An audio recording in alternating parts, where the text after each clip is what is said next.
أعوذ بالله من الشيطان الرجيم بسم الله الرحمن الرحيم الحمد لله رب العالمين والصلاة والسلام على نبيه الكريم سيدنا ونبينا أبي القاسم محمد وآله الطيبين الطاهرين الهداة المهديين ولعنة الله على أعدائهم أجمعين. أما بعد فقد قال رسول الله صلى الله عليه وآله وسلم حسين مني وأنا من الحسين أحب الله من أحب حسينا صلوات الله. سب سے پہلے تو آپ تمام حضرات کی خدمت میں ولادت و سعادت کی مبارکباد پیش کرتا ہوں. یقیناً بہت ہی اہم موقع ہے، مقدر کو سنوار لینے کی جگہ ہے، اس لیے کہ حسین اس شخصیت کا نام ہے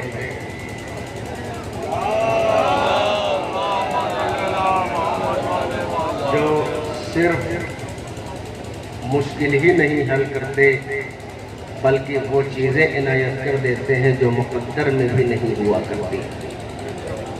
تو لہٰذا بہت ہی اہم موقع ہے، بہت ہی خاص موقع ہے. تو آئیے پہلے میں دعا گو ہوں کہ پروردگار عالم ہم سب کو روز محشر امام حسین علیہ السلام کی شفاعت سے مشرف فرمائے. یہ محبت کا تقاضا ہے کہ جشن ولادت میں ہم سب اکٹھا ہوئے، ہم سب حاضر ہوئے.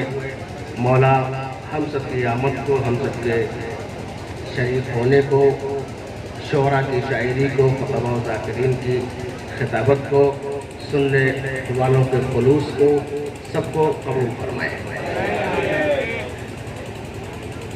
حسین اس ذات کا نام ہے جو ان کے در پر آئے تو اگر آدمی ہے تو انسان بن جاتا ہے، اگر انسان جہاں سر تسلیم کم کر دیتا ہے تو مسلمان بن جاتا ہے، مسلمان تو صاحب ایمان بن جاتا ہے، اور صاحب ایمان سر جھکا دیتا ہے تو وہ ضرور سلمان بن جاتا ہے. اس لیے کہ یہ تو مقدر سنوار دیا کرتے ہیں. یقین مانے عاشق حسین کبھی قرآن کا بے وفا نہیں ہو سکتا. صحیح معنوں میں جو حسین کا عاشق ہے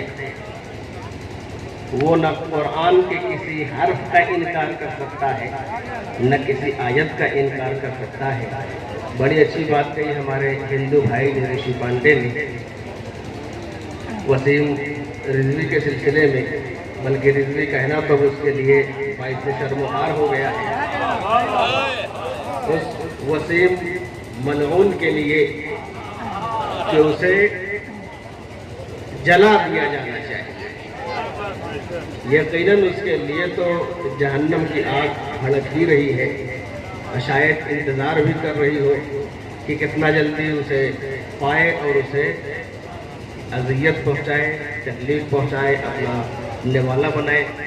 عزیزان محترم، جو قرآن کا مخالف ہے کسی بھی صورت سے وہ حسینی نہیں ہو سکتا. اس لیے کہ حسین اس ذات کا نام ہے جو قرآن سے کبھی الگ ہی نہیں ہوا. دنیا نے سر و تن میں جدائی تو کر دی، نوک نیزہ پر سر حسین نے تلاوت کر کے بتایا کہ تم سر و تن میں جدائی تو کر سکتے ہو، قرآن ہم سے الگ نہیں کر سکتے. تم ہم سے قرآن کو الگ نہیں کر سکتے. وہ ملعون جو 26 آیتوں کو ہٹانے کی بات کرتا ہے،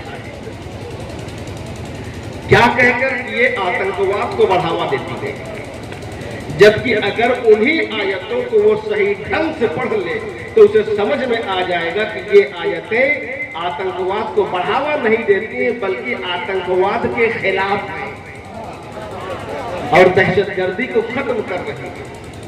اچھا، جہاد کے مفہوم کو یہی تو کہہ کرنا کہ یہ جہاد سے متعلق ہے، جہاد کی آیتیں ہیں، تو پہلے جہاد کا مطلب تو سمجھ لیں. جہاد کا مفہوم تو سمجھ لیں. اچھا عموماً کم پڑھے لکھے لوگ یہی سمجھتے ہیں کہ جہاد کا مطلب ہے قتل کرنا. آج بھی ہمارا سماج کچھ تنظیموں کو جہادی تنظیمیں کہتا ہے جو دہشت گردی سے تعلق رکھتی ہیں، جبکہ صحیح معنوں میں وہ جہادی تنظیمیں نہیں ہیں، وہ دہشت گردی کی تنظیمیں ہیں. اس لیے کہ جہاد صرف تلوار اٹھا لینے کا نام نہیں ہے، جہاد صرف جان لے لینے کا نام نہیں ہے، بلکہ جہاد تو ایک ایک قدم پر ہے. بلکہ یوں کہا جائے کہ کسی کی زندگی کو سنوار دینے کا نام جہاد ہے. سب سے بڑا جہاد اپنے نفس کو سدھار لینے کا نام ہے. اگر جہاد کی منزل کو دیکھیں، ایک انسان اپنے بچوں کے لیے، اہل و عیال کے لیے روزی کمانے کے لیے جب گھر سے باہر نکلتا ہے تو اس کے لیے حدیث ہے کہ اس کا ایک ایک قدم جہاد کا ثواب رکھتا ہے. تو آپ یہاں بتائیں کہ یہ کیا دہشت گردی ہے؟ بچوں کے لیے رزق کمانا دہشت گردی ہے؟ اس کے علاوہ اور چیزیں. اگر کوئی خاتون اپنے امور خانہ داری میں مصروف ہے، اپنے شوہر کی خدمت کرتی ہے، بچوں کی پرورش کرتی ہے، تو پیغمبر فرماتے ہیں کہ اس کا یہ عمل جہاد کے برابر ہے. تو جہاد کا مفہوم پہلے دنیا سمجھے اور چھوڑے. جو ماں اپنے شیرخوار بچے کو دودھ پلاتی ہے، اس کا یہ عمل یعنی بچے کو دودھ پلانا جہاد کا ثواب رکھتا ہے.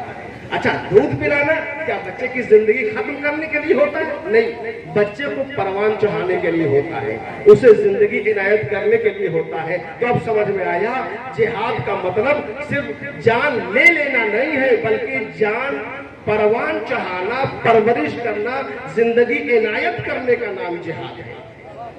تو پہلے وہ ملعون جہاد کے مفہوم کو تو سمجھے. ہم کھلے لفظوں میں اور کڑے لفظوں میں مذمت کرتے ہیں اور اپنی پوری ملت سے یہ کہتے ہیں کہ اگر ایسا انسان اس حال میں مر جائے تو مرتد ہے، اس کی کفر کی موت ہے. لہذا کسی بھی قبرستان میں اسے دفن ہونے کی اجازت نہیں ملنی چاہیے، کسی بھی عالم دین کو اس کی نماز جنازہ نہیں پڑھانی چاہیے وغیرہ. تو خیر کہنے کا مطلب یہ کہ جو عاشق حسین ہوگا وہ محب قرآن ہوگا، جو حسین کا عشق رکھے گا وہ قرآن کے خلاف کبھی کوئی بات نہیں کر سکتا. ایک سوال